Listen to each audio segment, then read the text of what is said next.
Susan knows for sure. Yeah.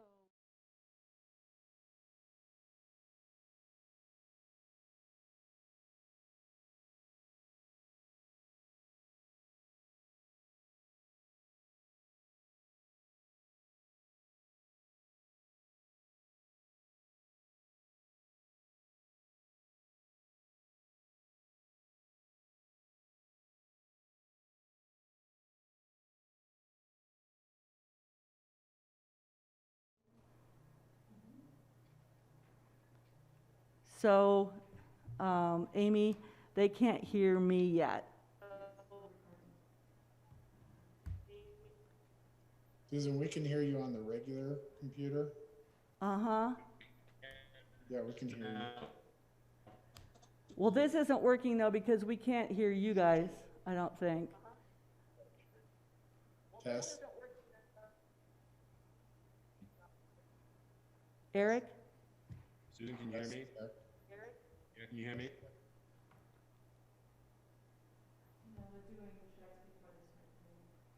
So, we'll just have to cut that out. I'm just not sure, Amy, that we can hear everyone. Can we hear everyone? I can hear you, and I can hear them. Okay. Eric, can you hear me? See, they can't hear me. I can hear you, Susan. But Eric can't because he's not acknowledging any connection. I think Eric's frozen. Cindy, can you hear Susan? Yeah. And I Bill? can, yeah. Yep. Eric's frozen. Okay, if Eric is frozen,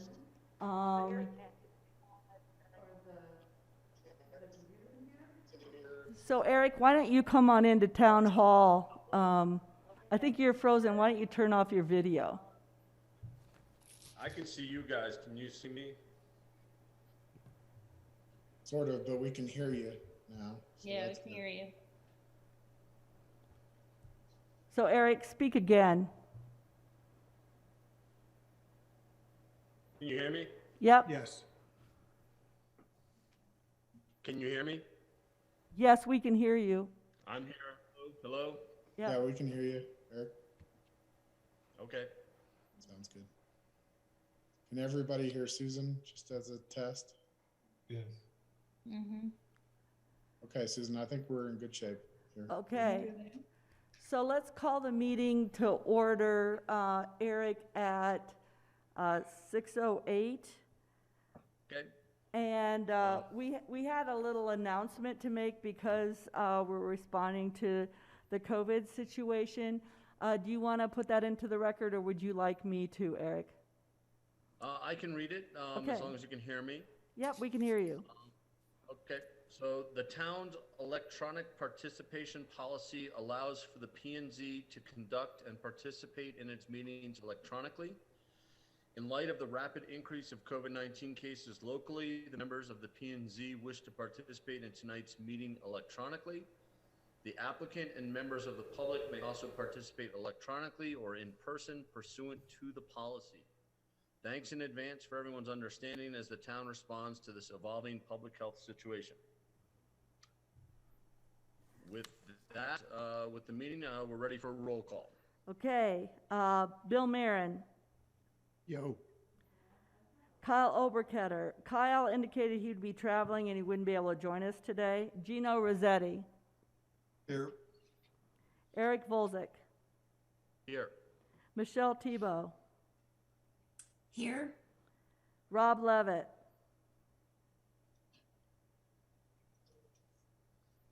Rob, you're on mute. Yes. Okay, and Cindy Hirschfeld. Here. Okay, we have a quorum. Great. First item on our agenda is to approve the minutes from December 7th. Do we have any comments or corrections?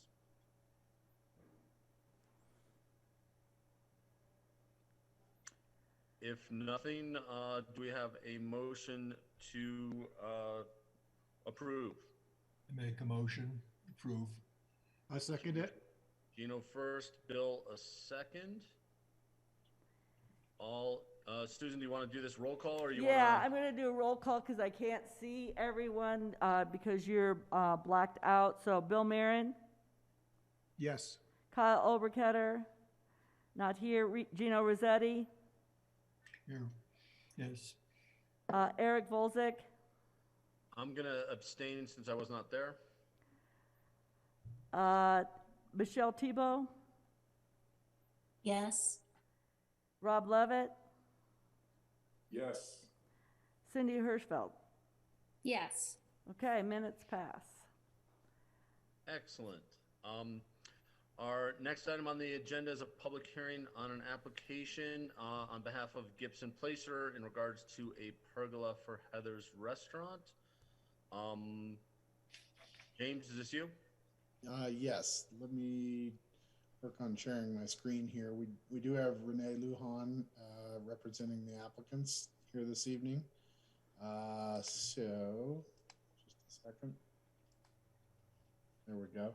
Can everybody see the photo simulation? Okay. This is a public hearing on an application submitted by Renee Lujan on behalf of Gibson Placer LP LLC for a C2 site plan review for the construction of a pergola structure on the front deck of Heather's Restaurant at 166 Midland Avenue. As background, Heather's Restaurant has been putting up a rented party tent for the past couple of years, seasonally on the front deck so that they could do outdoor dining as well as live music during the colder months. And the applicants would like to do a more permanent pergola structure that they could add vinyl siding and windows to during the winter months to continue to have winter dining and live music without having to rent a tent every year. Process-wise, request for a C2 site plan review is reviewed by the P&Z in that the property is designated historic, and any exterior improvements that change the exterior appearance of a historic structure in the C2 zone district require P&Z review and approval. If the P&Z was accepting of the site plan review application, the town council would not review it. There is an appeal ability if P&Z denied it. Since the last meeting, the applicant has provided an updated photo simulation that was sent out today, and we also have it on the screen here. It shows the structure to be made of heavy timber construction to meet the town's wildfire mitigation requirements. It's also proposed to have a similar pitch on the roof to that of the existing Heather's Restaurant building. The applicants also can explain their concept for lighting as part of the applicant comments section of the hearing. As noted, the applicants are proposing to attach vinyl siding and windows during the winter months to enclose it. There is a draft resolution that's in your packet. It includes conditions that the applicants meet wildfire mitigation ordinance requirements. It also requires that the applicants obtain approval from the building official on an annual basis for the seasonal vinyl walls to make sure that they comply with the town's temporary outdoor structure requirements, to make sure that they have flame resistant walls and windows, and that any radiant heat system meets the safety requirements of the building department in the fire district. Additionally, there's a condition about requiring a drainage plan to ensure that no drainage from the structure goes onto Midland Avenue and creates any ice dams or icing issues. And then also, Susan sent out a revised resolution for the P&Z to look at today. And staff added a condition, which is number 6 that you see on your screen here, requiring that the applicant submit a lighting plan for review and approval by the town planner prior to installing the lighting and using the pergola deck area. The lighting shall be fully shielded and down directed and limit light trespass per the town code. So that's been added to the conditions for P&Z to consider. In reviewing the application, staff was supportive of having a more permanent type of structure rather than using the tint all the time, as it will also provide some shading during the summer months. Staff feels that the patio is an important vitality element to the downtown area, and staff also believes that the character of the pergola is generally consistent with the character of the existing structure. If P&Z felt it helpful to make the pergola blend better with the restaurant structure, P&Z could also consider requiring the applicant to paint the structure. The draft conditions also, staff believes, help eliminate any safety concerns or negative impacts. So this evening, staff would recommend hearing applicant comments, and Renee can fill you in on kind of what they're thinking in terms of lighting. And then staff would suggest taking any public comments because it is a public hearing, and providing P&Z discussion. And then ultimately, if the P&Z is comfortable, you could approve the resolution as amended that was sent out. Recording in progress. Sorry about that. We do have Renee with us this evening. Renee, would you like to provide comments to the P&Z? Yeah, I've been trying to I was hoping to get this up actually this winter, but me being a little naive about how long it would take, I'm looking to build it starting in about April, getting it up. And as far as the roof goes, we've, since this has all been in the plans, we were thinking about some type of vinyl roof, but I'm kind of probably rethinking that, and we might just go to more of a shingled roof that would match the existing building, which I'll put in another amendment to this. And then the sidewalls will be in the winter, so I can put music and more seating out there. Because of the space inside, I'll be able to have that space better utilized, and I'll be able to think through the heating a little bit better than I've had in the past. I could have built this pergola now 2 times over since all the money I've spent in renting tents. And this year I opt not to do the tents, even though COVID's pretty bad. But if we go to more of, if I have to get rid of seats in the bar, I'll have to put another tent up February, March. So I think it'll be a great addition for the town. It'll look better than the tents, and just keep the vibrancy going.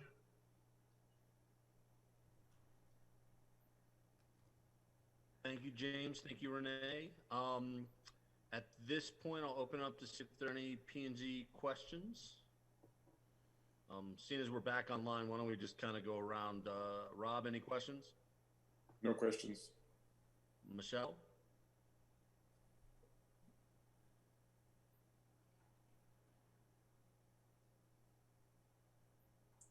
Sorry. Yeah, I was wondering what, my memory's a little foggy on this. Was the tent up through the winter last year? And if it was, what happened with the snowfall onto the building next door? We created a drainage in the on top of the tents using a drain and a tent. So the water, being that you heat it, that's an element that we need to think through for the winter. Is I heat it every day, and you get that minimal drippage off of there. But it worked fairly decent, unless it was, except for the first hour when it kind of came through into the tent itself, the floor, and so forth. So we're trying to think this through better, but this will have actual drainage on it that will drain correctly. But it worked with the tents. We built a drain into with the tent. Okay. And the applicant's architect that worked on it, Ted Guy, on the drawing, drawings indicated that he thought a gutter system would be incorporated as well. Oh, okay. All right. That's the main question I had. Thank you. You're welcome. Cindy, any questions? Okay.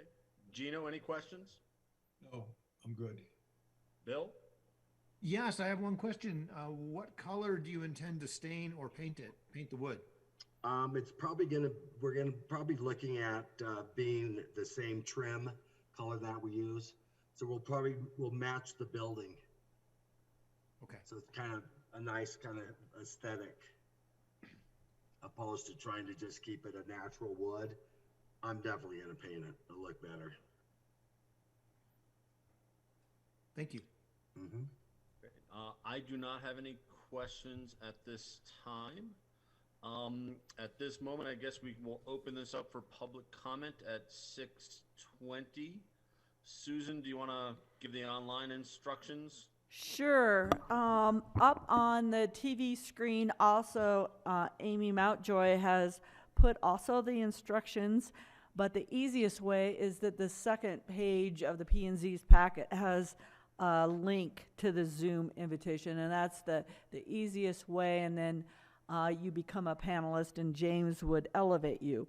You can also dial 1-346-248-7799, and the webinar ID is 849-1913-7609, and the other fast way, if you're having trouble, is to text 970-379-1514. So before we kind of review the panelist, we'll just make a note that we didn't have any members of the public that notified us that they were planning on speaking at the meeting. So, and on our panelists and attendees, James, have you identified anyone that would needs to be elevated to speak?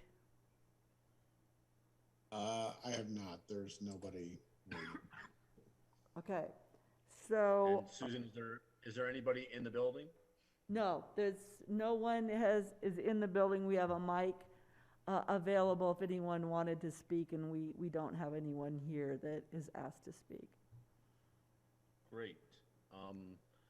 In that vein, should we give a minute or? Yeah, let's just wait Close. another 15 seconds, and I'll see if anyone also emailed us, and I think we should be comfortable.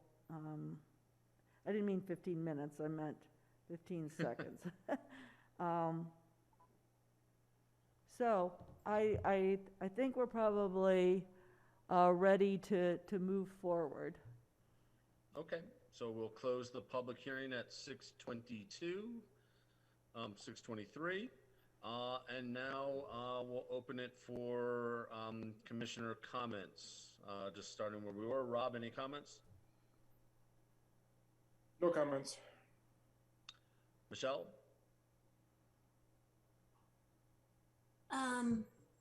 Did I miss the plan for the lighting? Or did we just say that they're gonna submit a lighting plan before? Yeah, the and building right permit? now, what we're thinking is actually some type of string lighting, trying to make it simple. And more as we dig into it, because I was trying to kind of do this on a budget, so I wasn't intending to put anything up. But if that changes, we will submit a formal lighting plan that will have to go through the fire department and everybody else. But right now, we're just thinking string lighting. Okay, thank you. Well, I overall think that the pergola is a good idea and better than a vinyl tent. I'm struggling a little bit with having it match the existing building, because when you have a historic property, usually you don't want to add on to the existing building and mimic the property. You can acknowledge that it matches, but you don't have it be the same. And then I say that, and I don't know what I would suggest they don't do or they do otherwise. So I'm not necessarily against that. I just feel a little uneasy about it. And Well, just as, you know, when you actually look at what we have going on there, we use purple, we use that kind of, I'll call it a green, and we use that red. So, I mean, it's not that massive. If we try to follow the trim line of the building with that same color, I think it'd look really good.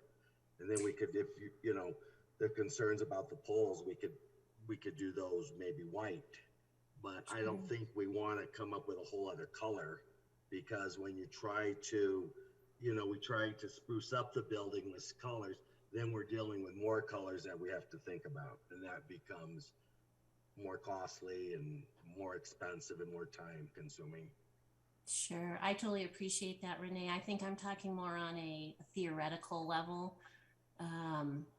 And so it's not necessarily for you to resolve. It's just kind of a comment there about Sure. that. But that's sort of my main comment.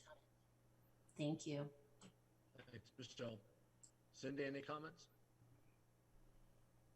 I just, for my own knowledge, wanted to clarify how the heating system works, and there's a thing in there about it conforming to the green mandates of the town. Well, before I have last winter with the heating, and I had to put on both sides of the building. I save on with not using propane, which is very costly. I ran gas lines. So there's now those nice baseboard gas heaters that I was planning to use in there in the winter. And we had you know, you've gone to these party tents and you have those big blowers going in. That's what we were using last year. And so buying some nice baseboard heating is going to be the way we're going to go. And who suggested that, James, when we were having our meeting? Was it building? Yeah, I think it was a requirement of the building department in terms Building of, department, and he suggested he was explaining to me the heatings that I should use. So I'm going to follow his recommendations. the town has a temporary outdoor dining structure checklist and requirements that was established right when COVID began, because we experienced quite a few of these kind of temporary structures that were going out for dining purposes on kind of all the restaurants in town due to COVID. And, you know, as part of the checklist and requirements that the town came up with, there was a requirement for how the heating was to be used, and it discouraged the use of the propane heating elements. And so that's kind of the direction that was provided to the applicant from the building department, was to use, you know, these kind of built-in heating elements instead of going with the propane elements. And that answers what I was wondering about. Thanks. Gino, any comments? I'm just from the history of their being in town for so long, I know that they'll do a good job, and I think that it'll be an asset, and I have no problem with this application. Thanks, Gino. Bill? Yeah, other than the color and the fact that this is a temporary structure, so I think that the bar is somewhat low on this, because it's just not meant to be a permanent thing to a permanent structure. So I think we're good. Cool. I don't really have any comment. I think it all makes sense to me. If that's the case, do we have a motion to approve? I'll make that motion to approve with the conditions as stated in the packet, including the amended number 6. I'll second it. Okay, we have a first, we have a second. Susan, do you want to take a roll again? I will, and just for clarification, it includes the amended number 6, but there were some other edits that are in the resolution that's in your packet. So it's the revised resolution. Correct, Bill? Yes, the revised Yep. resolution as Yep. delivered to us. Yep. Okay, so Bill Marin, Yes. Kyle Oberketter, Gino Rossetti, Yes. Eric Volzek, Yes. Michelle Tebow, Yes. Rob Levitt, Yes. Cindy Hirschfeld,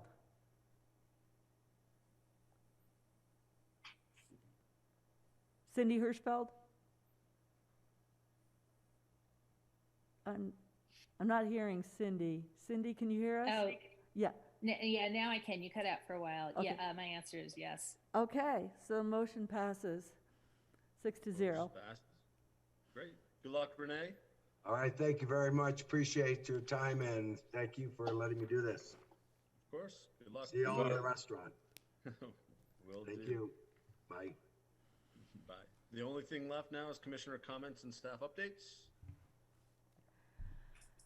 I think our only updates, a lot of our effort right now is working on the Basalt Forward 2030 projects, and which are the 3 projects: affordable housing, the green projects, and Midland Avenue. And so we're having a work session on Tuesday at the council meeting on affordable housing. So you might want to watch that on TV. The Basalt Affordable Community Housing Group is going to be also in attendance. Before that meeting at 4 o'clock, we're going to have a site visit to Basalt Vista. So we're going to invite the P&Z. If you've never been up to the Basalt Vista Affordable Housing Project, that's going to be at 4 o'clock, and we'll meet up there on site. So let us know if you're interested in participating in that. And then at that work session, Gail Schwartz from Habitat for Humanity is going to speak, and we also have Catherine Grosscup, who's with SHAFA at the state, and she's going to talk about some of the tools on affordable housing. So it might be an interesting work session for you guys to watch. I think the council is going to be holding their meeting by Zoom. Another project is the green sustainability projects and our request for proposals for consultants on a PV, different types of PV systems in the town of Basalt. That closed just a short time ago, and we've got some really, really good proposals on that, and so we'll be conducting shortlisting, conducting interviews, and hopefully have the town council consider the consultant on the January 25th. Also, we have the Midland Avenue project, so we're working on the primary task on that is one, we've been doing survey work on Midland Avenue.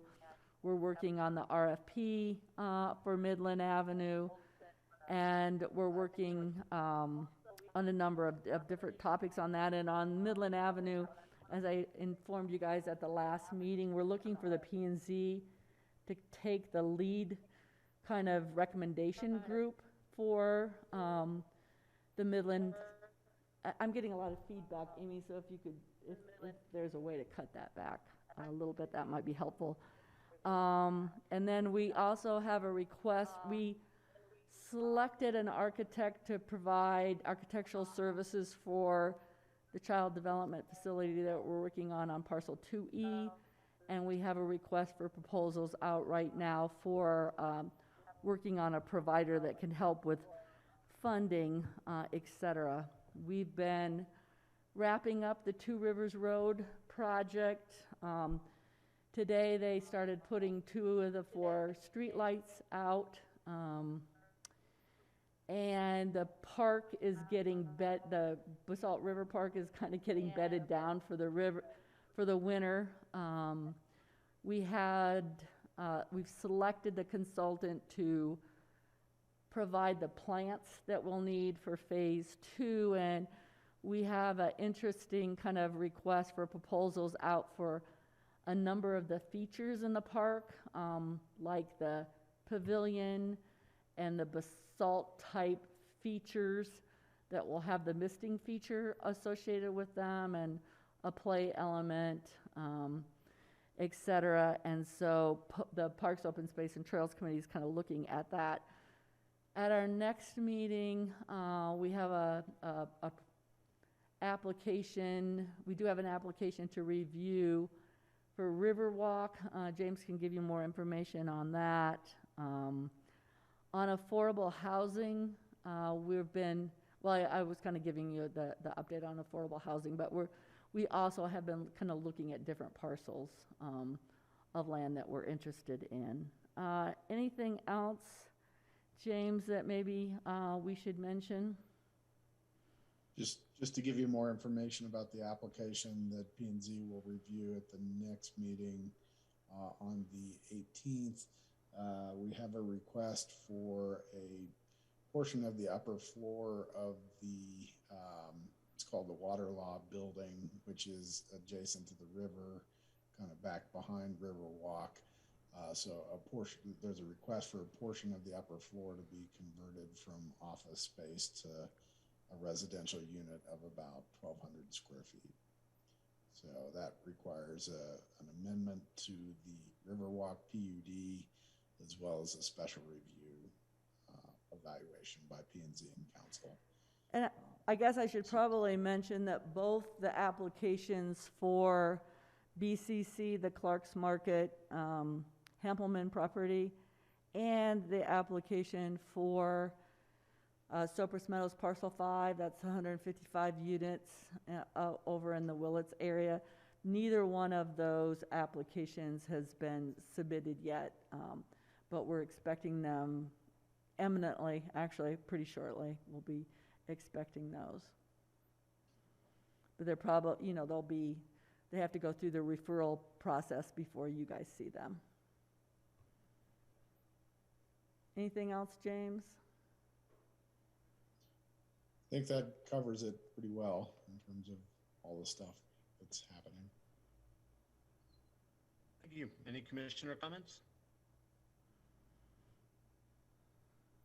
If not, I'll take a motion to adjourn. Motion to adjourn. Second. Third. We have a first from Bill, a second from Rob. Susan, again, you want to do roll? Sure. Bill Marin, Yes. Kyle Oberketter is absent. Gino Rossetti, Here, yes, good. Eric Volzek, Yep. Michelle Tebow, Yes. Rob Levitt, Yes. Cindy Hirschfeld. Yes. Okay, meeting is adjourned at about 6:38. Stay healthy, everybody. We'll see you Yep. soon. Bye, everybody. Thanks. Thank you guys for accommodating everything.